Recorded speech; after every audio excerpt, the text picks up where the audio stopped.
Good morning, good morning, good morning. Speak on this show, episode 22. Let's go.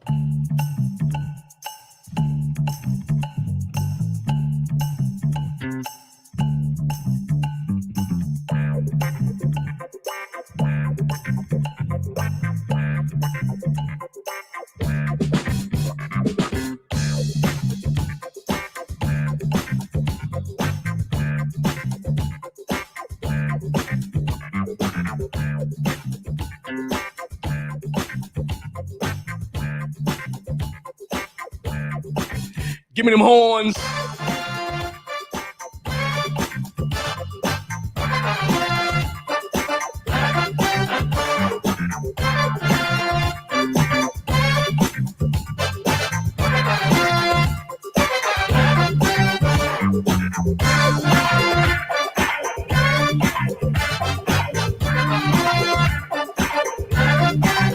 Good morning, Michelle Long. Good morning, Michelle Long.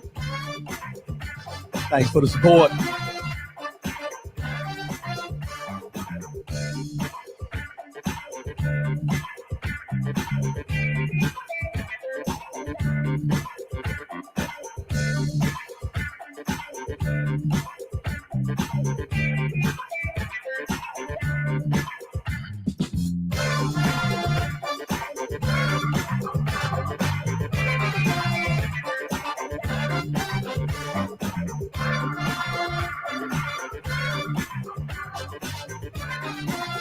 Good morning, Ethan Johnson. Good morning, my brother. Appreciate the support. Good morning, Gary Burns.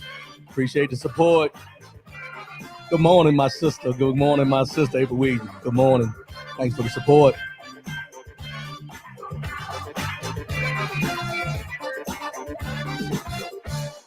What's going on, everybody? It's your boy, R.W. Coolins. It's an early Saturday morning. Speak on the show. First and foremost, giving honor to God who allows me to come to you in this, man. I'm in a good mood, y'all. I'm in a good mood. I woke up this morning on this side of the living. I'm in a good mood. Gary Burns already getting into it. Count all the votes. We're going to get into that, bro.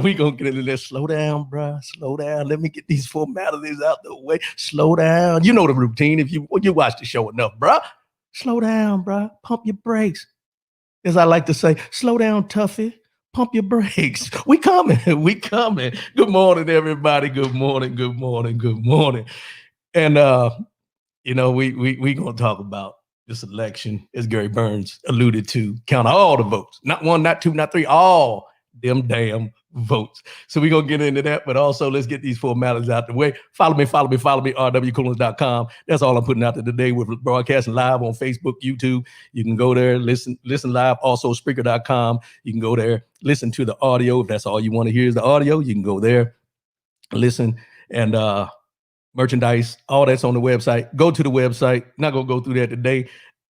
Call in number, baby. Call in number 844-904-2665. 844-904-2665. No matter what the situation is, let your voice be heard. Say what you mean what you say. We come in as friends, we leave as friends. You come in as family, I don't know about that, because sometimes we get them disagreements as family that we will make up with friends quicker than we will family. Another day, another topic, but we'll get into that. Good morning, Kamiko Sue King. Appreciate the support. Thanks for tuning in this morning. Been a long week, y'all. Been a long week. But before we get into all this, let me go here. This week we lost a icon, as far as I'm concerned, an icon in the gospel world. And that's Bishop Rance Allen. We lost him this week due to complications from surgery. They didn't go into detail. Really don't need to know the details. All we need to know is that we lost an icon this week in the gospel community. So prayers and condolences out to his family during this time. You know, it's you know, we sit back, we think about life, we think about what's going on a daily basis, but you know, life is short. Let's just be real. Life is short, and we need to enjoy each and every day that is given to us on this side of the living, because tomorrow is not promised. Also, I seen where Al Roker Everybody remembers Al Roker. Al Roker. He got a prostate cancer diagnosis, so he's going to be going out trying to get that taken care of. I think he's going to emergency surgery tomorrow or something like that, or it might have been today. I can't remember. But let's send our prayers out to Al Roker. You know, Al Roker been around. We all grew up. A lot of us grew up on Al Roker with with the weather and everything like that. But keep him in your prayers, as we do, and we should, each and every one of us who we come in contact. So Al Roker, go ahead and pull through this, man. Be strong, and we'll be here for you when you come back. All right. Since Gary Burns put it out there first, let's go to president. Do we have a president? All this time, everything that's been going on, do we have a president yet? Good morning, Brian Hoodie. Good morning, man. Thanks for the support. Do we have a president? Now, the numbers, the counting, there's people going back and forth about whether the numbers should count, whether we should be counting all the votes, stop the counting, because if you stop the counting, then the numbers stop there, and that's where we should go. All the different scenarios you can come up with, and all the seeds that were sown in 2016 are in fruition right now. So, being who I am and what I do, let me break some numbers down to y'all, because we showed out, y'all. We showed up. And we showed out. And when I say we, I mean, as the United States of America, we showed up and showed out. No matter who wins the election, when all the counties done. So here we go. Biden has 74 million votes. 74 million, that's the most ever of any candidate ever. Trump has they got these numbers last night. So Trump is at 70 million. 70 million. Good morning, Maurice Wigfall. Good morning, bro. Good morning. Yes, historic election. So Trump was at 70 million. But you ready for this number right here? You ready for this? Kanye West got 60,000 votes. Kanye West, in the presidential election, received 60,000 votes. Now, I'm laughing, but I'm also envious. I'm a little upset. Because if I knew he was going to get 60, I would have put my hat in the ring. I would have tried to see how many votes R.W. Coolins would have got, just out of curiosity. If I knew he was going to get 60, I know I could have pulled at least. How many of y'all on here live right now? 12. I could have got 12. At a minimum. Now, I'm just talking about y'all. Y'all probably would have voted for me, but I'm just saying, for the people watching right now, Kanye West got 60,000 votes. What does that tell you? Think about that for a minute. Kanye West got 6,000 votes. I didn't see no platform. I didn't see no, all out campaigning. I didn't see anything that showed me that 60,000 people would vote for him as president. I don't know if people wrote him in or signed up, voted for him as a joke or whatever, or try to take votes away from Biden, as they mentioned. But come on, y'all, 60,000 votes. But let's get into this. So right now, Biden leads Nevada. He leads Nevada. They're still counting. He leads Arizona. They're still counting. He leads Pennsylvania, and they're still counting. And he leads Georgia. And it looks like they're going to have a recount in Georgia because of the difference. Trump currently leads North Carolina and Alaska. Right now, there's a 253 to Biden, 214 electorals for Trump. You only need 270. If Biden gets Pennsylvania, is over. It's a done deal.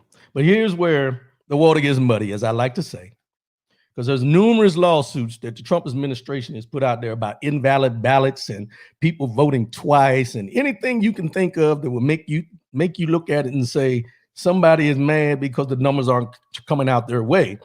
This is what you need to look at with all the lawsuits thrown at this city, all these different cities.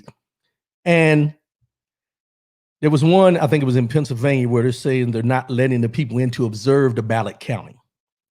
Then they came back and said that was a lie. They are allowing them to observe the counting. He's talking about, somebody mentioned that the people are so far back, they got to use binoculars and all this kind of stuff. These are the things that are thrown up there to try to make it seem like the election is illegitimate. Let's just be honest about it. They're saying that President Trump will not likely give a concession speech, even after it's already said that Joe Biden has won. They said he's not likely to give a concession speech. We should have known that. We should have known that already.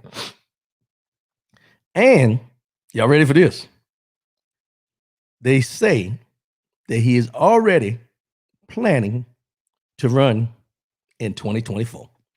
Trump is planning to run again in 2024. Now, everybody knows that a president could do 2 terms. So he's done one if these votes and these numbers come out as they are. But he's planning to run in 2024. And they're saying right now, they're saying that they don't see anybody running against him. Ethan Johnson, Chuck Jones, 2024. I don't know Chuck Jones, but okay. But they're saying that Trump will not, they don't see anybody to challenge him on the Republican side. I'm not sure. I don't follow it like that, but I will stay in touch with it because this is not breaking news. We should have known if he lost. But here's the kicker. And I'm just going to put it out here like this. He's saying he's going to run in 2024. But my question would be, now, well, let me put it this way. As we know, at one time, and still to this day in Florida at least, convicted felons cannot vote unless they pay all their fines. At this time, President Trump is a resident of Florida. He changed his residency. Remember this now. He changed his residency to Florida. But can you run for president if you're a convicted felon? I'm just curious. And Ethan Johnson, that's what you say. How do you run for president from prison? There it is in a nutshell. I was going there, and I went there. How can you say he's going to run in 2024 when also the reports are his biggest thing about these lawsuits is because all the lawsuits and the court proceedings and everything that he already has on the outside that are state and local run, not federal, which he can't be pardoned from. So if this comes to fruition, I'm trying to figure out how they can be planning to have him run for president in 2024 when he may be, I'm locked up, they won't let me out. Just a little something for y'all's entertainment this morning. I will never want to see anyone incarcerated. However, as they used to say, and they always say, if you do the crime, you got to do the time. Just putting it out there. Also, I seen something late last night that the Postal Service. Let's talk about the Postal Service for a minute. And everybody knew what was going on with the Postal Service when they put this guy in here. But right now, they're saying that the Postal Service is still finding ballots. They're still finding ballots. They also can't account for 300,000 absentee ballots. 300,000 absentee ballots they can't account for. Now, if they were doing this to defend and to help Donald Trump, they did him a disservice because he's down by a whole lot. And on Thursday, they said the post office delivered 40,000 ballots nationwide. So that tells you where the post office is. You know, it's just, excuse me, it's just funny because the post office, what they thought they were going to be able to do, they weren't able to do. Because why? We showed out in numbers. The numbers show, and what I'm waiting on, and I'll give this, you know, I'm going to get to this when we can, but I want to break it down to demographics, you know, of who, you know, not exactly who voted, but the number of people voted, the number of people of African Americans that voted, all these numbers that will come out eventually that haven't come out yet. I'm just curious because I did tell y'all, and I predicted that black women would be the ones, and we're going to get into that a little later, but I said black women would be the ones to get Joe Biden over the hump. And if somebody I want to talk about in a few minutes that help Joe Biden get over the hump. Sharon Carroll, good morning, cuz. We need to stay woke. I don't trust things. Why is it in a holding pattern? Do you know the prez is golfing as we speak? Either he knows something we don't know. Just saying. Well, I get what you're saying, but numbers don't lie. People lie, but numbers don't lie. And the thing about it is, yeah, we need to stay woke. We need to stay up on this and everything like this. But at this point, I don't think there's anything that they can do to sway because there's too many, I'll say, there's too many variations that can get Joe Biden over the hump that I don't think they can just come up with the way the numbers are looking now to say he won and be able to say legally he won. It's just, I just don't see it. And there may be a way, you know, they've done other things that we, you know, hey, stranger things have happened. Let's just put it that way. But we do need to stay woke. We do need to keep vigilant and keep watching. Ethan Johnson, word has it, Larry Hogan, governor of Maryland, is going to run in 2024. Yeah, he may run, but can he get out of primary? I mean, he did a good job this year with Maryland and things like that. But, there's a certain grooming, as they say, that has to be done for somebody to get to that point of the party being behind them to run for president. And I'm not saying he wouldn't be a good president. I'm just saying I'm not sure if it's his time. It's his time. So, but we'll see. There's going to be a whole lot of people throwing a hat in the ring at that time because, and you got to remember, you got to remember this. Now that, or when it becomes true that Joe Biden is announced president, the vice president is Kamala Harris. If Joe Biden doesn't run next time, she will definitely be running like she ran this time. How much more influence the next time around will she have compared to this time? Because now, being on the stage she's on as the VP, her exposure will be a lot more, and a lot more people will get to know her. Now, there's a lot of people mad at this point, just like I mentioned before, that we have a Black Indian woman about to be the vice president of the United States, and they're going to still stand on the fact that they do not want the first woman to be a woman of color. It is what it is. We'll see how that goes, because 4 years from now, you can never predict what's really going to happen, but we shall see. We shall see. We'll see. That's all I'm going to say. We'll see. Debt of gratitude. Debt of gratitude. Joe Biden, and I'm going to start with number one, then I'm going to work my way to number two. But let's start with number one.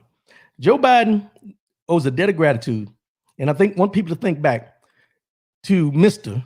James Clyburn of South Carolina. Without James Clyburn of South Carolina, Joe Biden would have never been able to get the nomination for the Democratic Party to be even in the running. If everybody remembers back, Joe Biden was getting his whooped in Iowa. He got whooped in Iowa. In the caucuses. He got whooped in New Hampshire. And then when it came to South Carolina, James Clyburn stood up, did a speech, and got the Black vote behind Joe Biden during the caucus in South Carolina. That sparked his run to where we are now.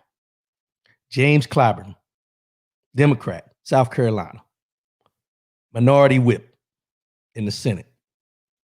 Oh, brother, handling his business. But he said, I know Joe. We know Joe. And we're going to get him over the hump. And once he put that stamp of approval on that, Joe Biden just ran with it from that point on, because he had the backing of the African-American community because of James Clyburn at the time when he spoke in South Carolina. Now, a lot of people don't remember that, but if you go back and look, Joe Biden was getting beat up in Iowa, New Hampshire, and until Super Tuesday. When they did South Carolina Super Tuesday, that's when he made his run to where he's at right now. So he owes a debt of gratitude to James Clyburn and the African-American community. Ethan Johnson, Clyburn needs to be Speaker of the House. Pelosi needs to take another position. Schumer needs to be replaced too. I was looking at something yesterday. It's funny you bring that up, because I was looking at something yesterday, and Pelosi said she put in for, she's going to run to be Speaker of the House again. I'm not saying she didn't do a good job, but it's time for a new voice. It's time for a new voice in all these positions. And, you're making me jump around, y'all. Y'all making me jump around right now. But, we get into that in a minute, because I got some other stuff I want to talk about with that. And, y'all killing me, man. But anyway, with that, Nancy Pelosi definitely needs to step away. They need to get somebody in there that is younger. And I'm not saying the age plays a factor, but the mentality of being there for so long can start to play a toll, can start to, erode the thinking and how things are. Because if you're not transitioning with the times, then you're still talking old talk. Let's just put it that way. And the old mentality, it needs to change. So Nancy Pelosi, Chuck Schumer, we need new blood in the Democratic positions of the Senate and the House of who's going to be the speakers. Now, on top of that, right now in Georgia, there's going to be a runoff for the Senate positions, 2 positions. Anyone in Georgia, I think it's in December. I think the runoff is in December. Get out there and vote because it's twofold. You gain 2 Senate seats for Democrats, and it moves Mitch McConnell out of the position of being Speaker of the House because now the Democrats have the majority in the Senate. Listen to what I said now. Mitch McConnell will not be the Speaker of, not the Speaker of the House. He won't be over top of the Senate. He won't be the majority leader of the Senate, which means all the things that he stop, somebody else will be in there, a Democrat who will try to get things done and will be able to work with Joe Biden. This is a trickle-down thing because if Joe Biden's going to be president, you need a Senate that's going to be able to work with him for the things that he wants to do to get done for all of us. So if you're in Georgia and you're looking at what's going on, you need to make sure when they do these runoffs for these 2 Senate positions, you need to make sure that you're out there and just as vigilant as you were for the presidential election and all the down ballot. You need to do the same thing when this runoff election comes up because it could make the difference between Mitch McConnell still being in the position that he's in, and that's for the majority leader of the Senate. John Uzlak, we need to help out Stacey Abrams with a few bucks if we can afford it. I'm gonna get into Stacey Abrams, and man, I'm glad y'all got. Well, let me tell you something. Y'all got ESPN. Y'all got ESPN because y'all helped me out today. Ethan Johnson, appreciate this info. Runoff is January 5th, 2021. In the words of Andre 3000, the South has something to say. So January 5th, y'all. January 5th. So get your Christmas in, and get your New Year's celebration in. But make sure you don't drink too many spirits to get out there on January 5th for that runoff because it's going to make a big difference, a very big difference of the Senate and how Georgia is run. Now let's get into Georgia. Appreciate that segue, John Olazek. Stacey Abrams. You know what? Wait a minute. Let me do this. Hold on one. I think she needs a little bit more than what I just did. Let's give it up for Stacey Abrams, y'all. Stacey Abrams. Let me tell y'all something. Stacey Abrams should be, and I don't want to say the poster child, but she should be the vision that we see in ourselves. That when we face defeat by however they give us a defeat, that we dig our heels in and make shit happen. Stacey Abrams, if everybody remembers, was running for governor down there in Georgia 2 years ago. She lost by 2 percentage points to Governor Kemp. And there was a lot of things about them just suppressing the vote and how they did, the black community down there as far as the voting and everything. But she dug her heels in, and this is what she did. Stacey Abrams founded the Fair Fight 2020 to build voter protection teams. She also started the Southern Economic Advancement Project, SEAP, and that works on promoting economic prosperity in the region. She also started Fair Count, whose mission is to ensure that communities of color, rural populations, and other marginalized groups are accounted for in the 2020 census. She has also been fighting voter suppression for years. Her actions gave Biden the opening to win Georgia. A Democrat has won Georgia for the first time in 28 years. Let me say that again. A Democrat has won Georgia for the first time in 28 years. And it all falls on the shoulders of the work, the sweat of Stacey Abrams. Don't get it twisted. Back when she lost, Governor Kemp purged 200,000 voters from the voter rolls. That's how he won when she was running against him. Her goal after that was to register 800,000 new voters. Let me tell y'all something. Stacey Abrams did her thing in Georgia. Stacey Abrams is I can't even get it out, man. She did her thing as far as digging her heels in and doing what needs to be done. Doing what needs to be done to let her voice be heard and let all the anger about what happened to her and how they did her and put it into action. Stacey Abrams is owed a debt of gratitude from Joe Biden and his campaign, and all of us, even if you're not a resident of Georgia, to show perseverance, to show how you go about doing things rather than get upset about it. You dig your heels in and you push forward. You find other ways to make an impact. Ethan Johnson, Georgians are still pissed from 2018. They stole the mansion. Georgians are going to take the White House and control the Senate. There it is. There it is. People got to remember, Ethan Johnson, Obama didn't win Georgia in 2008 or 2012. As I said, 28 years. 28 years since a Democrat has won Georgia.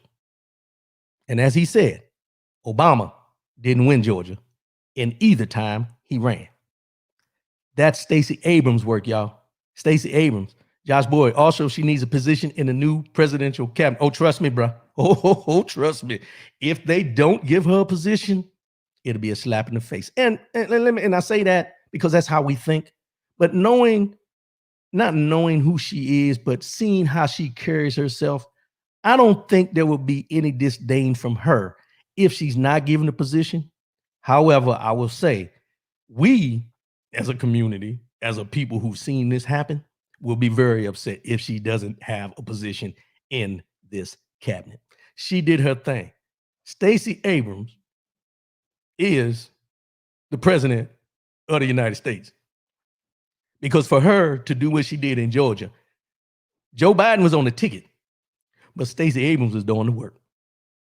Let me tell y'all better back our sisters. That sister did some work. She did her thing.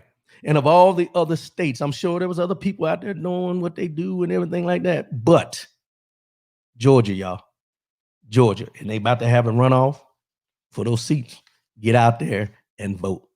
Get out there and vote. Because I'm so overjoyed, man. I love to see this. I love to see our people making impacts somehow, some way. And it's not in vain. It's not in vain. And this is something, and I'm going to say this to anybody out there who has daughters.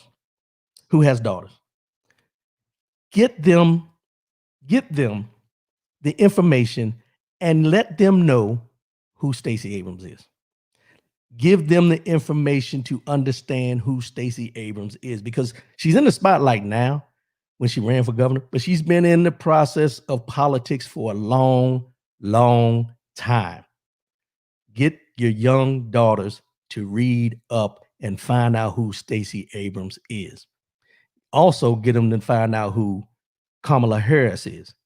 Let them know there is a way for them to become who they want. Hell, Michelle Obama did a book called Becoming. Did y'all get your daughters that? These are the ones we need to put where our daughters are looking at these women, that they can do what they do. What they can do. John Ozelek, the appointments clause distinguishes between officers of the United States who must be appointed with the advice and consent of the Senate. Hold up. No, she doesn't need to go to D.C. yet. Georgia Governor 2022, 2026, Attorney General, Secretary of State 2026, 2032. Oh, come on. You laying the plan out for Angel, man. You laying the plan out for Ethan Johnson? John Olazek, we need the Senate or Turtle will keep Stacey out of the cabinet. Yeah, they'll do anything because, it has to go in front of the Senate. But that's why I'm saying Georgia needs to get out there and make sure the Turtle, as you say, Mitch McConnell, is not the majority leader of the Senate. We need to ensure that the people in Georgia get out there and do the damn thing. Ethan Johnson, I get what you're saying about Stacey Abrams, but you're being greedy right now. Why should Georgia be able to reap all the benefits from Stacey Abrams? Why can't we have peace? Why can't we get her up there in one of those positions in the cabinet or something, so we all can see and understand and be overjoyed about who she is and what she does? You're getting greedy, bro. You're getting greedy. That's what's wrong with us. We always try to keep something for ourselves. Let that woman grow. Let us Let us feel what she does for a minute. You know what I'm saying? Let us do this for a minute. But yeah, we need to make sure we get out there. We need to make sure Stacey Abrams' name is front and center in everything that had to do with this election. Now, I know that's only one state. However, first time in 28 years, you gotta give credit where credit is due. Just gonna put it out there. Just gonna put it out there. The United States of America. And we talked about all this with the election and everything, but you know, the United States of America, key word in there is united. Right now, we're still divided. You got the red states, you got the blue states. Pamela McGarrett, Stacey, for the greater good. There it is. She did her thing. She took us over the finish line. She took us over the finish line. But the United States, there are no red states. There are no blue states. Now, they do that when the election comes around to show you where the votes are and everything, because the parties have, these colors that they correlate to. Kind of like the Crips and the Bloods, if you really want to look at it from back in the long time ago. But here's the thing about it. We're about to name a new president that will take office in January. With all the division that's going on with this president and leading back into the 8 years of President Obama and all the way up until today, the division that we've seen. What do we need to do? And how do we get to the point of being united once again? I've thought. And I don't know if this country at this time or ever has truly been united on the level of everyone being treated equal, of everyone being able to walk a daily walk and be looked at equally. And when we talk about united, this right here with this election has showed how divided we are. Like I said, there's 74 million for Biden, 70 million for Trump. The numbers haven't come out about who voted when, where, why, but I know there was a number that I seen yesterday that said there was a 8% black vote for President Trump, for black males.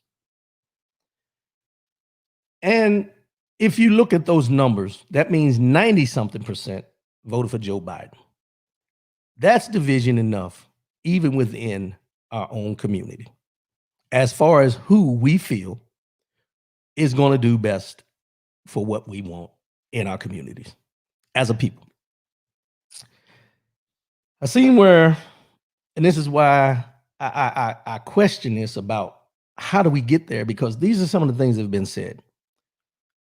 President Donald Trump did a call to arms in an email blast to his people about the voting, about what's wrong. They're stealing the election. Donald Trump Jr. called for a total war. Steve Bannon called for Dr. Fauci, and the FBI director, Wray, he wanted their heads put on a pike in front of the White House. Alex Jones, who's the conspiracy theorist, he tried to start a riot outside of Phoenix election office. I don't get it. So you have two Americas. You have a violent America, and then you have a patient, wait and see America. How do we get to the point where we're all, we don't always have to get along, but we should have some type of mid ground where we can all learn to cohabitate, just to put it simply, where we look at each other as not a red state, blue state, not a Republican, Democrat, not a liberal or they call it conservative, but as human beings who are all trying to do the same thing in life, survive. But you got so much discord, and you have these messages coming from people that people look up to that it makes you wonder, can we ever get to that point? You have so much going on where people are so divided because of, who you're voting for, or who you live, or the stock market's going to go this way, or if you vote by Biden, then there's going to be terror and people are going to move into your suburban neighborhoods who shouldn't be there. All these different things that we've heard throughout this election that has divided us on who we decided to vote for. And at this point right now, where the end is near as far as who's going to be the president, and it looks like it's going to be Joe Biden by the numbers, and you have all these fear taxes being put into play about what's going to happen if he's president. But all these things are going on under the current president. So how can you say, and how can people voice their opinion and say, if you get Joe Biden in there, this is what's going to happen, when it's already in motion? How do we get to be and get to a point of being the United States of America? I don't get it. There's people that I may not agree with. There's people that I may not see eye to eye with. We may have discussions. We may not, always get along. But I don't have that anger, that vitriol in me to just feel like that person is nothing. How the hell did we get there as a country? How? And people always say they take it all the way back to Donald Trump, but this is way before him. He just put the match on the fuel that was already there. Let's just say the gas was sprinkled. He lit the match. This discord, this division, is just something that I don't understand, and I probably never will. Ethan Johnson, we black folks need to build off of this. Hear me out. Georgia is the keystone to changing the Deep South to the New South. Build a Southern strength, develop and send young leaders from North Carolina, South Carolina, Georgia, Alabama, Mississippi to DC. This includes House of Representatives, Senate, and support teams. This is an opportunity to reinvent the entire political structure and position ourselves as voting power. I'm not playing checkers. I'm playing chess and backgammon. Understood. Understood. Great point. But here's a point that I'll make, a counterpoint that I'll make to that. If we're sending everyone to DC, what do we have to do the things we need to do locally? And this is where I think it all needs to start, from my opinion. Not to debunk what you said. I get all that. But my question is, we need to start at the local level, because there's a lot of things at the local level that aren't done, and we always concentrate on the federal level. If we get things right at the local level and get these things integrated, just like we were talking about, I was talking to somebody the other day with the COVID. The president continues to say that he shut the government down, or didn't want to shut the government down and do this or do that. But the governors of these states were the ones who put the mandates in of where you need to wear a mask and whether you're not going to be able to go out unless you're essential. All these things. The local level is where we need to start, because you have people at these local levels, these local judges that slide under the radar that nobody pays attention to, that are the ones incarcerating the people by the masses. But when we see these judges on these ballots, we just slide them in because we don't pay attention. And then when we see this large incarceration rate in our communities, we wonder why. It's not the police. It's not the police. It's the judges and the district attorneys that are putting our people in jail disproportionately for minimal crimes. Yes, we can get everybody we want into DC. But what happens when they get to DC? You don't have that push at the local level. You don't have, Stacey Abrams just proved it. If you have feet on the ground at a local level, things get done.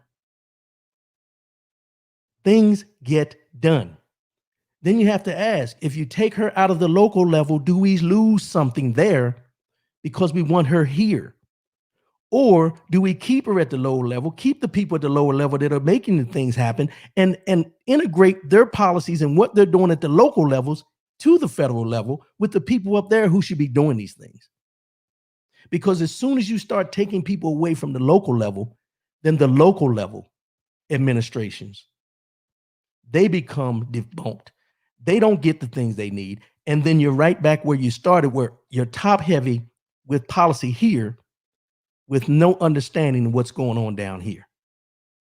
These are the things that we have to pay attention to. And I'm not saying that she shouldn't go up there if that's what she chooses to do.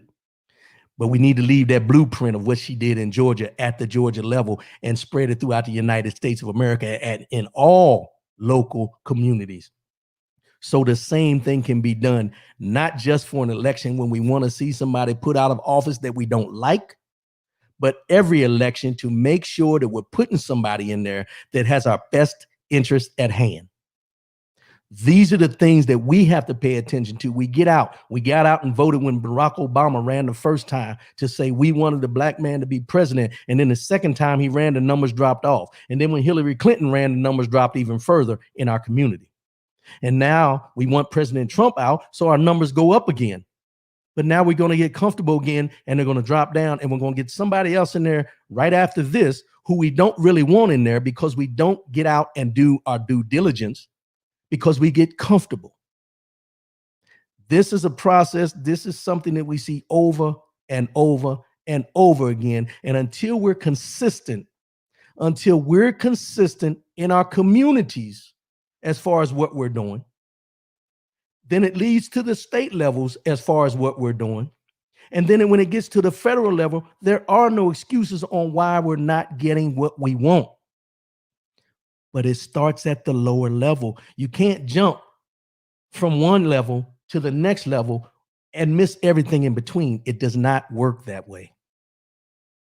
That's why, and this is just me, when President Obama was in office for those 2 terms, we were not, and he was not able to get done what needed to be done because at the lower levels, we did not do what we needed to do to influence what needed to be done at the upper levels. Just my point of view. Take it how you want to take it. Ethan Johnson, that's why you don't send Stacey to DC right now. She is key. She already has a grassroots organization in place. Exactly. That's where it starts. Get the foundation built. You don't put a roof on a house before you put a foundation down. So if you're starting here, you have nothing here. Let's start at the ground level and work our way up. When you have that consistency at the ground level, it has no choice but to go up to the levels it needs to go up to make not only a change, but to make the change permanent. These systematic changes that happen for a season are not going to do what we need to do in our communities to help us as a community. And not just each and every individual city, not each and every individual state, but all of the United States of America on the same level. Now, every state is not going to govern the same. I get that. But every state, if you proportionately look at it, has the same issues no matter what state it is. And if you have a state, say Iowa, who has a minimal amount of African American in their communities, or people of color across the board, Latinos or whatever mix you want to put in there, the impact in those communities is going to be the same as a community like in Georgia, but at a smaller scale. Because people would think that because you're in a Cheyenne, Wyoming, and there's not a lot of African Americans, or if you're in Idaho or, those type places, that they're not impacted, that they're not looked at differently. But the things that happen in those communities of Georgia and Alabama and Florida and all those other different communities that have large African American communities impacts the smaller communities in these large states disproportionately. No matter where you're at in the United States, it affects us all. And we have to get to a point where we understand that if we do things at the lower level, the way we need it done and the way we're supposed to do it, and stop ignoring that, then when it gets to the upper level, you can't overlook it. You can't overlook it because it's as you mentioned, it's a grassroots movement. We got to get back to that. We got to get back to that. We got work to do, y'all. Don't get comfortable. Don't y'all get comfortable. Do not get comfortable. We put Joe Biden in there. When it's all said and done, we need to hold his cabinet accountable. We need to hold those people we sent to the Congress accountable. We need to hold the Senate accountable. We need to start holding these people we put in these positions accountable and stop just going to the voting polls or to the booth, push the buttons of who we're voting for, and then forget about it. We need to stay on it consistently. There should be something. Each one of us that have jobs, there's things that each quarter of a year, you have to report on what the status is of certain things. We need to start holding these elected officials accountable in the same way. Ethan Johnson, if you train up the younger generation now to understand that when you change the legislation and laws at the local, state, and federal level in America, we can change and eliminate the systemic oppression that has been in place for generations. Amen. Starts at the lower level. Josh Boyd, don't get too comfortable. Say it with your chest. Don't get too comfortable. Is that good, bro? Say it with your chest. Appreciate that, bro. And that's the thing. If you look back, if you look over, and I'll just say in my lifetime, we have gotten comfortable too often, too comfortable too many times. We've gotten comfortable when we see certain people that look like us in positions and think the job is done. Think about this for a minute. When I talk about the United States of America, and things like that, think about the people you haven't heard from since this election started. I'm just going to throw the names out there. Think about the Candace Owenses. Think about the Hodge twins. Think about what they call them?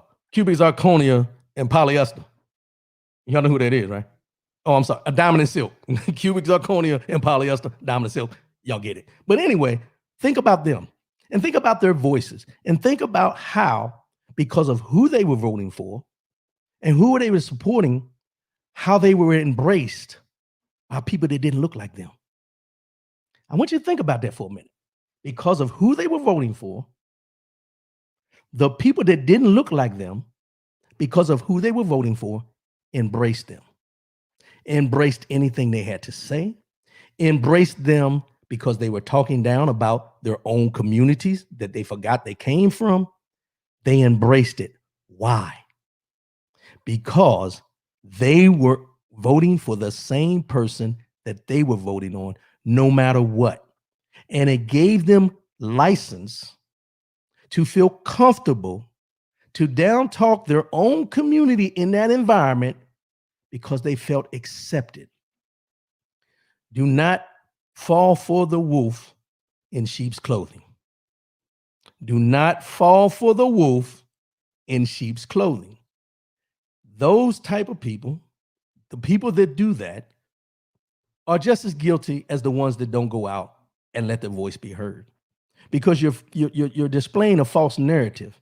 And the people who support you in what you're saying are just as guilty because they're going along with it, right, wrong, indifferent, when they probably don't even know what goes on in the community. Cubic zirconia and polyester. I didn't make that up. I read that somewhere. Diamond and silk. Ethan Jones, Vernon Jones, and Ben Carson look like us, and they suck. Well, you know what? I'm y'all know how I am when it comes to this, man. I'm not going to say they suck because Ben Carson is, and we have to put credit where credit due. Ben Carson is a phenomenal surgeon, but he lost touch. He's out of touch with what goes on in the community. Vernon Jones, same thing. They're not in touch with what goes on in the community. And here's the thing. If you've ever noticed, people like a Ben Carson and people like a Vernon Jones, and we're going to get into this in the mind, body, and soul segment, but when you get to a certain stature, when you get to a certain point, and when you get to being around a certain type of people in your environment, certain people tend to pick up the understandings and the feelings of the environment that they travel in. When you talk about Ben Carson, and the like. The one thing I would say is that rather than us continually beat these people down, and I know this is going to sound crazy coming from me because I have a past history of beating people down, but I'm going to be real when I say this. Rather than us as a community continue to beat these people down who we know are successful at some of the things they do and they may be out of touch, what do we need to do to get them back in touch?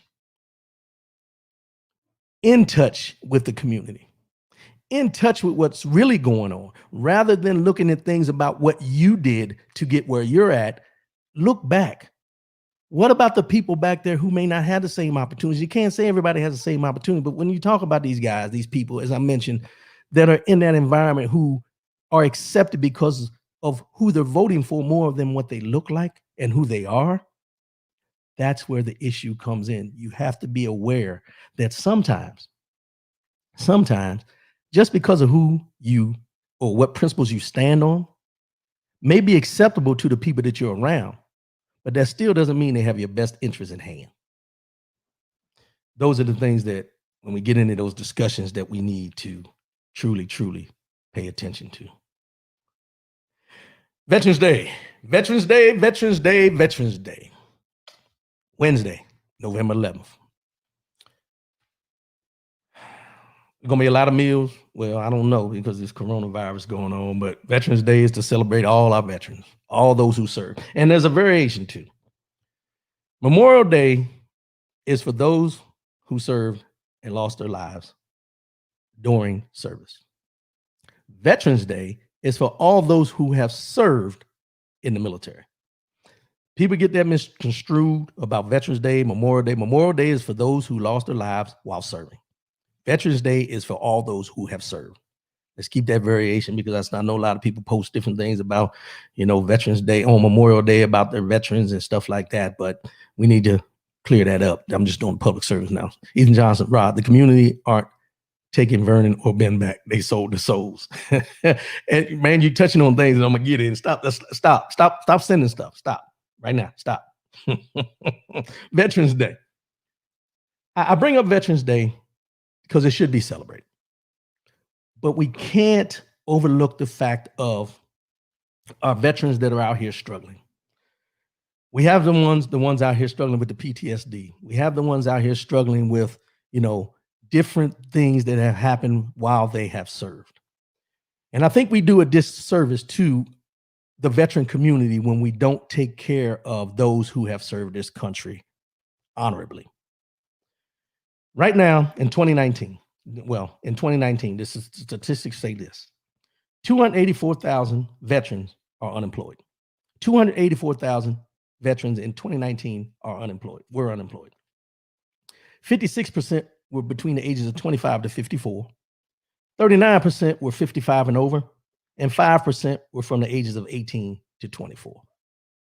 In 2019, 37,085 experienced homelessness. The top 5 cities of homeless veterans. Los Angeles, number 1, 7,947. Number 2, San Diego, 3,277. Number 3, Seattle, 2,234. New York, number 4, 1,807. Number 5, Las Vegas, 1,617. Now, I read these numbers not to put a cloud over Veterans Day, because it's a day that we should celebrate veterans. But I put these numbers out there to make you realize that no one, no matter what they've done for this country, no matter who you are in this country, no matter what you may look like in this country, we are all susceptible to fall on hard times. We are all susceptible to have traumatic experiences happen to us that may affect how we go forward. We are all susceptible, some of us, and with this moratorium coming up on December 31st, are susceptible to be homeless by way of eviction or by way of foreclosures.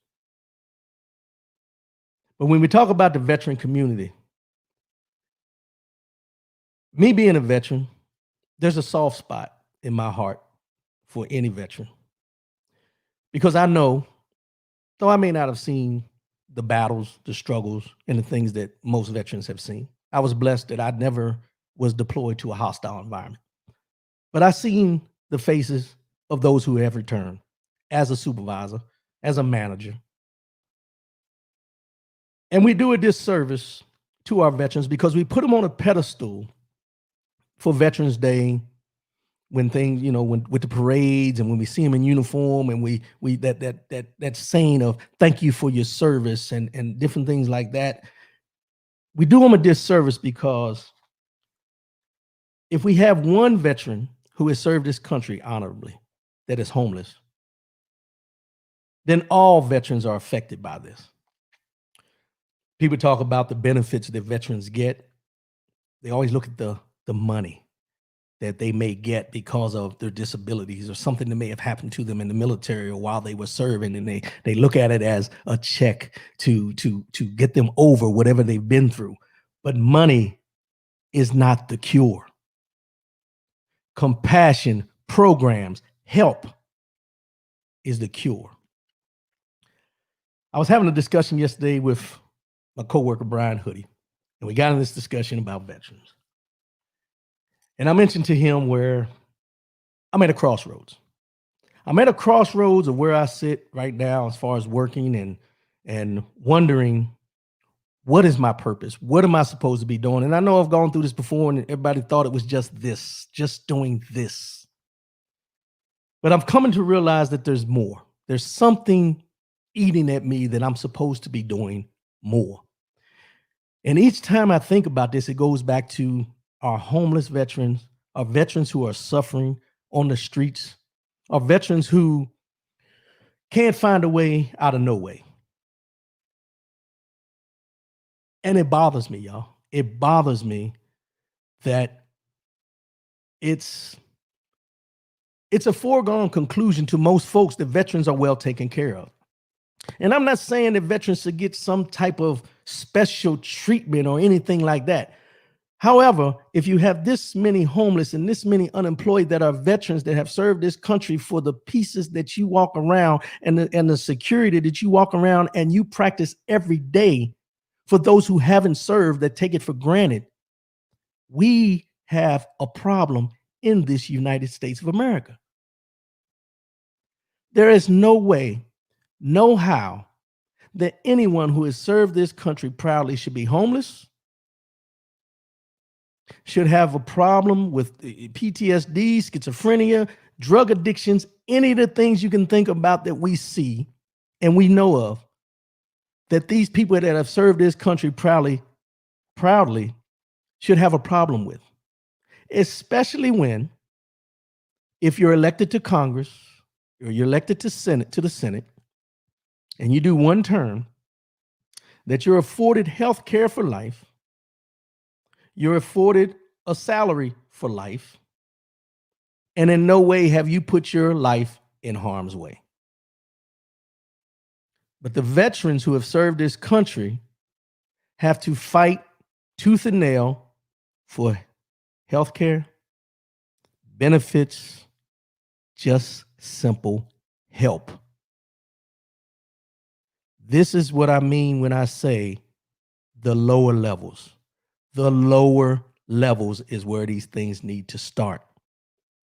Because when I read these numbers, it's easy for me to find these numbers by doing research.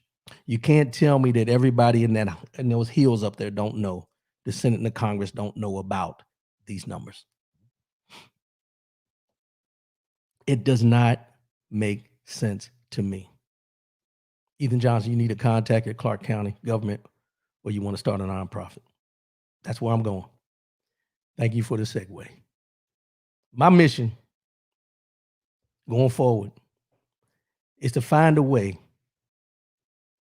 And I know I'm not going to be able to help all, but to help somehow, to give back somehow. Because here's what we fail to forget, and this is for all the veterans out there too that are listening. Though I may walk and come on the radio and talk to you and you see me and you think everything is fine, the travels, the situations, the things that you experience by being in the military. There's a thin line from it being something that you experience that causes anxiety and something you experience causing post-traumatic stress disorder. A very thin line. And it bothers me when I hear people say that those who experience PTSD or have a problem with PTSD could not handle what they signed up for. Shut the fuck up. I'm sorry. I'm sorry. I apologize for the F-bomb. But I'm passionate about this. When people who don't know, when people don't understand, when people don't get to know how it affects people on a daily basis who have struggled with PTSD, who have PTSD, and they say that they were too weak, and that's why they're in the situation they're in. No one that signed up for the military knew each and everything what was going to go on while they served their time. That does not make them weak. That makes them, in my opinion, a patriot, as we so quickly put this label on other folks. But people who have put their life on the line for this country, who get overlooked, but then you get people that get into Congress and Senate who are just writing laws and everything, they call them patriots. But the ones who come back and suffer from the PTSD and are on the streets homeless and can't find jobs, we look at them as veterans that just can't get it right. We got work to do. We got work to do. We got work to do. I'm just trying to figure out why it's so hard for us to understand. People need help. People need help that have served this country and they can't get it. And if they can get it, it's very minimal. They're just a number and they're pushing them out the door. We got work to do, y'all. We got work to do. Mind, body, and soul segment, y'all. Mind, body, and soul. Today's mind, body, and soul comes from Mark 8, verse 36 from the King James Version. For what will it profit a man if he gains the whole world, yet loses his soul? For what will it profit a man if he gains the whole world, but loses his soul? There's a lot of people we can think about that this scripture pertains to, because we think there's a lot, we see people and we see their actions and we see what they do on a daily basis, and we say they sold their soul for profit. They've sold their soul for gain. What needs to happen when we talk about this is we need to look at it in this aspect. I've seen people posting about the stock market, and if Joe Biden gets in the stock market this and the stock market that, and I've never to this point have seen anyone discussing what we're going to do to try and eliminate homelessness. I haven't seen anybody talk about recently during this election the after effects of what's going to go on with COVID-19. I haven't seen anyone discussing, in depth, Ice Cube and his contract with Black America or any of that type of thing, or what's going to happen in the African-American community after this, or what's going to be done with immigration. I haven't heard anyone talk about these things, but I've heard everyone talk about stock market and the gas is going to go up and all these different things. But what does it help you to gain the world and gain the riches of the world and all those things and sell your soul to get it? We looked at, and as I mentioned, we talk about Ben Carson and we talk about all those African Americans that supported Donald Trump, and we look at them, and now as you focus in on that and you listen to this scripture that I just read, and you ask yourself, what made them sell their souls to support this man? As I mentioned, there was 8% of African Americans that supported him, and we're not going to get into the Latino or the Cuban community that supported him as well.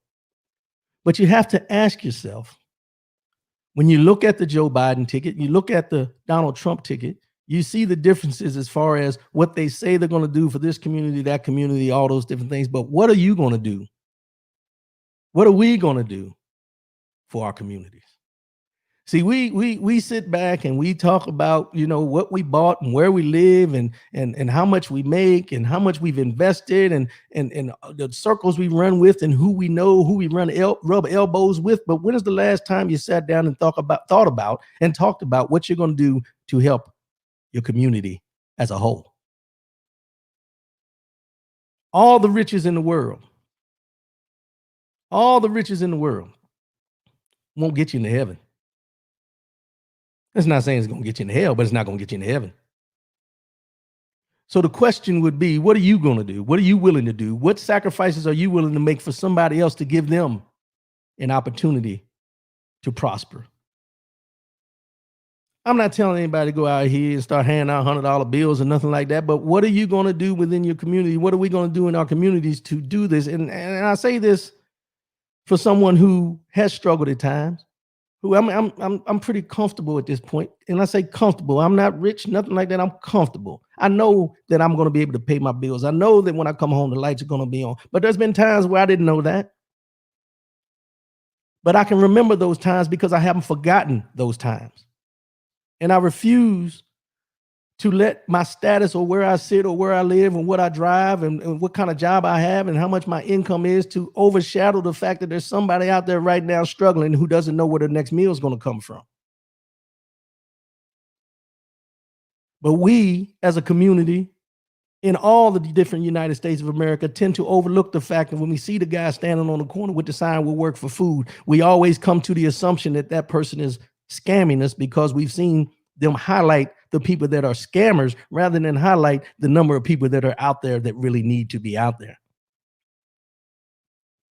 And then we take the choice and we make the choice of turning our head away and not looking at them, not making eye contact, because in our eyes, if we don't make eye contact with them, then they don't expect anything from them. But when you don't make eye contact with them and you turn your head away from them and you see your reflection in that window, what does it say about you? The eye contact is not going to change the status of that man or woman who is out there asking for help. The ignorance that we portray, the ignorance that we show towards people with problems is deeply rooted in how we understand things and where we are at this time, because we're at a different level than we were at one time before. Rather than sleeping in that little 1-bedroom studio, we may have a 3-4 bedroom house. And I'm not telling anybody out there that you should not be able to enjoy the fruits of your labor. But when do the fruits of your labor become the fact that you forget everything and anything that your values and your principles that you were raised on by your mother and your father, when they didn't have everything that you wanted, but you had everything that you needed? And it seems that when we get away from those family lives and we get away from our home and we grow and we live and we learn, our main focus is on how much money we're going to make. And then once we make that money, we forget all the things and all the struggles we've been through. Why? Because we don't want to reflect on that, because somehow it makes us less than who we appear to be. What does it profit a man to gain the whole world but lose his soul? We, and when I say we, that doesn't exclude me. I've got my issues as well. But we all have some soul searching to do, because this election, it comes around every 4 years. And we always talk about what's going to change after the election. No matter who would have won this election, right, wrong, indifferent, how was it going to change you, your mentality, and your thinking on a daily basis? If anything, no matter who would have won this election, if anything it was going to affect, it would have affected your bank account in the big scope of things. So when you really think about how it would affect your bank account, and you think about those who don't even have a bank account to think about, now what do you think about when you talk about this election is going to change our lives? It's not going to change our lives. It's going to change on the everyday things that we do within our lives. You may have to cut back on this, you may have to cut back on that, but at the end of the day, you're probably going to be okay. Sacrifices, not only for yourself, but for those who need the help.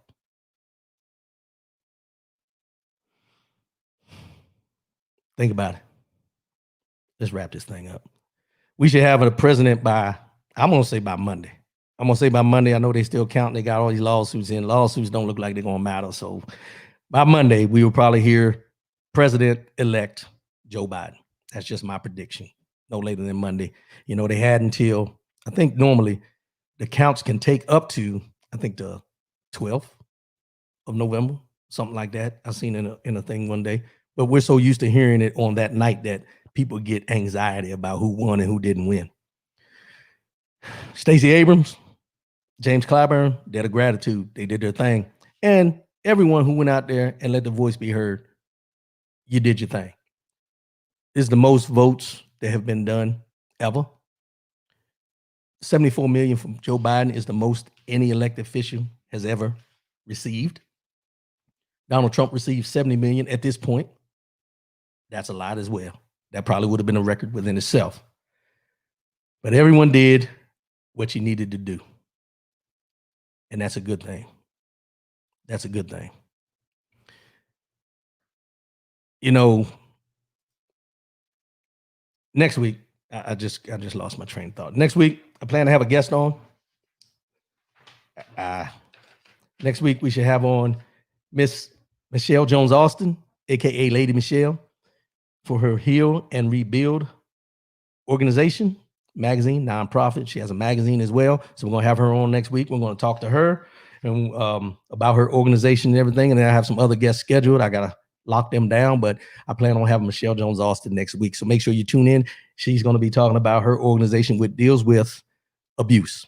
We're going to talk about it, see how it got started, see who she is, and we're going to start transitioning and putting these interviews out there, y'all, and doing our thing. And get into how she got started with her nonprofit and things like that, that'll get us information if we feel energized to start our own nonprofit. So we're going to get into that, and going forward, we'll have some more interviews. I appreciate everybody tuning in. As I always say before I sign off, Saturday morning, y'all, make sure you're out there. Oh, and do your due diligence out there. There was reports, and I don't want to put nobody on get scared or anything like that. There's been a lot of reports about violence and different things like this, about after the election and things like this. I've told y'all before, and I'll tell you again, be vigilant. Be vigilant. Know your surroundings. Know what's going on around you. Do not get complacent. Do not get comfortable, and be safe out there. As I always say before I sign off, love yourself, love one another, keep your head up, and most definitely, keep your faith in God. I'll see y'all on the radio and the video next week. I love y'all. Holla at me. Peace.